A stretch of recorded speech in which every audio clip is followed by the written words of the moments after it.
Yo, dunia baru saja dikasih tontonan horor. Video AI yang nunjukin Masjid Al-Aqsa kebakar habis. Bukannya film Hollywood, tapi ini versi provokasi politik yang lebih sadis. Video ini disebar sama akun pro pemukim Israel sayap kanan yang pengen bikin heboh. Masjid Al-Aqsa itu tempat suci nomor 3 buat umat Islam, bro, bukan buat main-main. Negara-negara Arab langsung geram, tapi kayaknya cuma ngomong doang.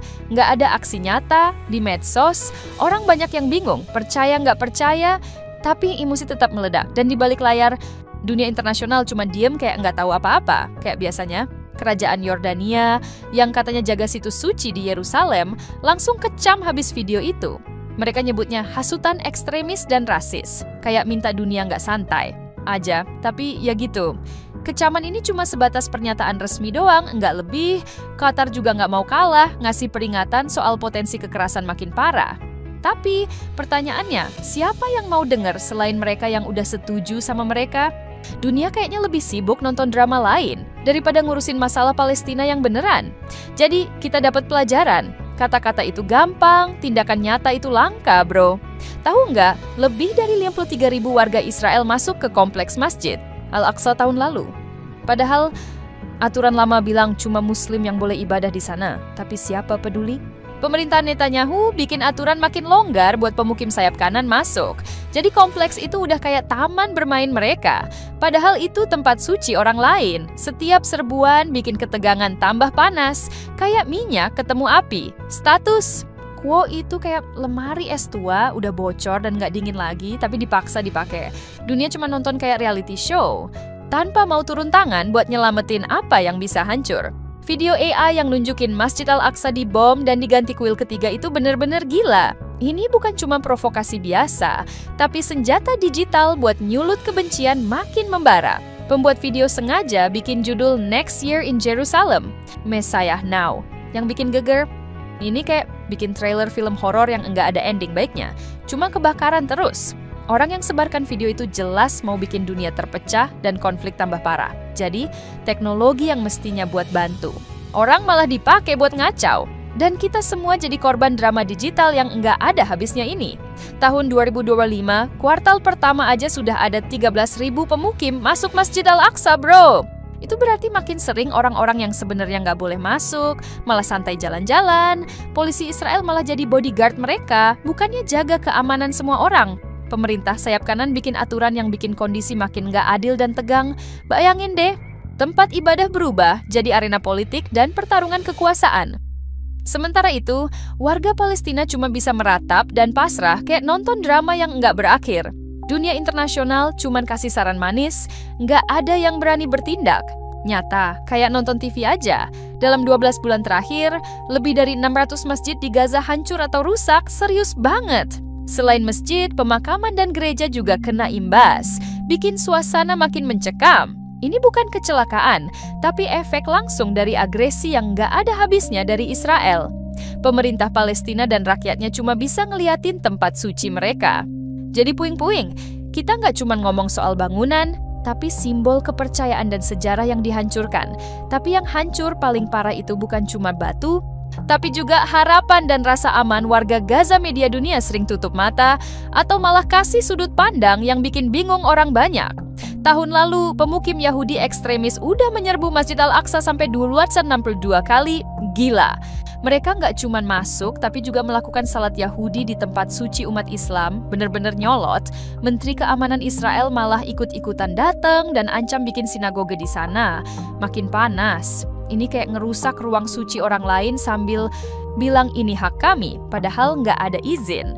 Warga Palestina merasa dikhianati sama pemerintah Israel yang mestinya jaga keamanan. Aksi ini bikin ketegangan gak cuma meningkat, tapi juga bikin hati jadi penuh kebencian. Dan di tengah semua ini, suara perdamaian kayaknya cuma gema yang nggak pernah kedengeran. Banyak orang Arab dan Palestina ngerasa media dunia malah framing mereka seolah-olah pelaku kekerasan.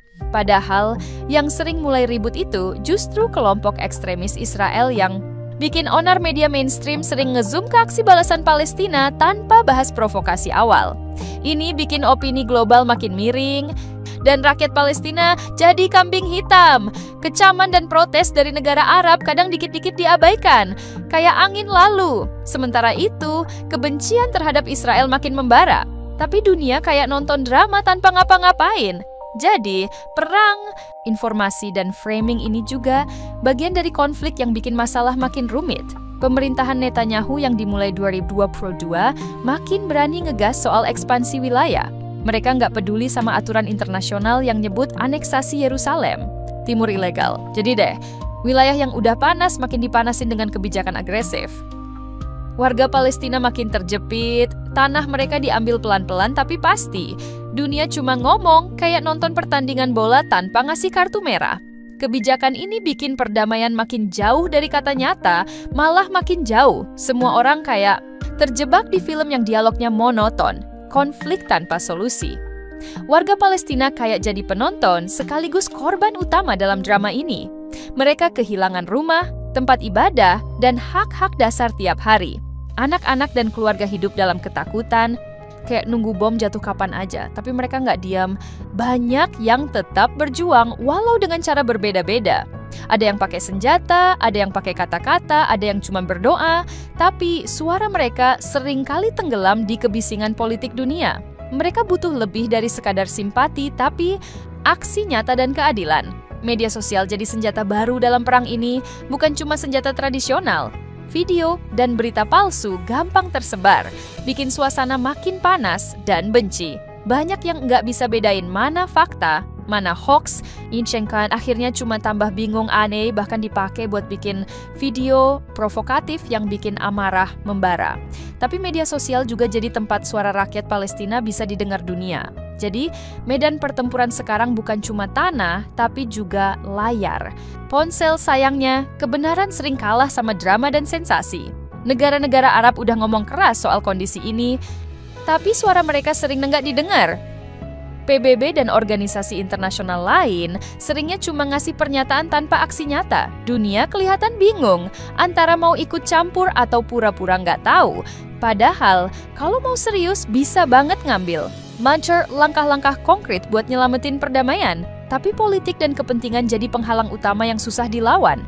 Akhirnya, rakyat biasa terus kena imbasnya, kayak jadi pion di papan catur raksasa. Kita cuma bisa berharap ada yang bangun dari tidur panjang dan ngelakuin sesuatu yang nyata. Pemukim sayap kanan nggak cuma ngomong doang, mereka juga sering bikin onar langsung di lapangan. Serbuan ke masjid. Al-Aqsa makin sering, bikin ketegangan meledak-ledak setiap hari. Pasukan keamanan malah sering ikut melindungi mereka, bikin warga Palestina makin frustasi.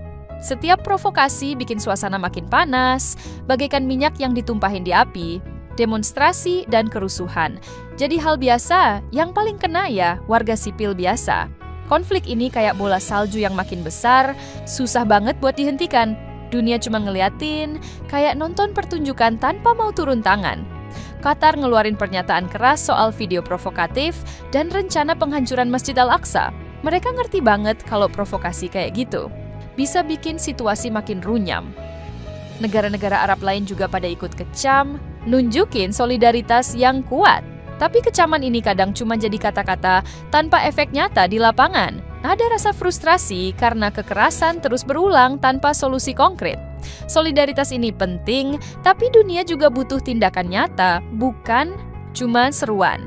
Kalau enggak, penderitaan rakyat Palestina cuma makin panjang dan berat.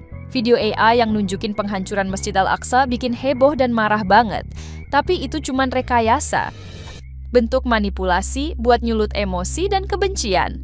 Media sosial jadi tempat penyebaran hoaks yang efektif dan cepat. Orang-orang jadi susah percaya mana yang nyata dan mana yang palsu. Tapi efeknya nyata, bikin konflik makin mendalam dan sulit diurai. Manipulasi. Informasi ini jadi senjata baru yang nggak kalah bahaya dari senjata nyata. Rakyat biasa yang kena imbasnya, Masampashk, mereka yang jadi korban kebohongan. Meski situasi gelap dan berat, ada cahaya kecil harapan yang mulai muncul. Aktivis dan komunitas internasional mulai angkat suara lebih lantang soal Palestina. Teknologi juga dipakai buat ngedokumentasi kebenaran dan perjuangan warga Palestina. Perjuangan nggak cuma di medan tempur, tapi juga di dunia maya dan diplomasi. Meskipun sulit, ada optimisme kecil yang bikin mereka terus berjuang. Solidaritas global makin meluas, walau tantangan masih berat banget. Harapan ini jadi alasan kenapa banyak yang nggak mau nyerah sampai damai beneran terjadi. Konflik di Palestina dan Israel, kayak episode yang nggak pernah habis. Setiap usaha damai sering kandas karena provokasi dan kepentingan politik. Rakyat biasa terus jadi korban dari permainan kekuasaan ini. Bahkan anak-anak kecil yang harusnya main malah ketakutan tiap hari. Dunia sering cuma ngelihat dari jauh, tanpa aksi nyata yang efektif. Sementara itu, kebencian dan dendam makin menumpuk tanpa akhir. Kayak lingkaran setan yang susah banget buat diputus. Komunitas internasional kadang dikritik karena lamban dan pilih kasih. Ada Yuma Isnikar yang lebih fokus sama kepentingannya sendiri daripada keadilan.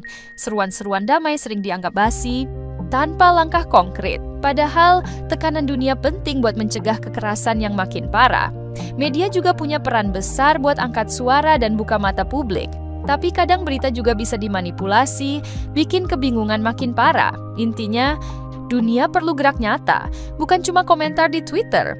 Rakyat Palestina tetap kuat dan gigih, walau dikepung masalah berat. Mereka terus berjuang mempertahankan hak dan tempat tinggal mereka. Kadang perjuangan mereka pakai cara damai, kadang pakai perlawanan, tapi semua itu untuk satu tujuan: hidup dengan damai dan bebas. Kisah mereka jadi inspirasi bagi banyak orang di seluruh dunia. Mereka nggak mau kalah sama kekerasan dan penindasan. Semangat ini jadi nyala api kecil yang terus membara di tengah gelap. Meski jalan damai panjang dan penuh rintangan, harapan masih hidup.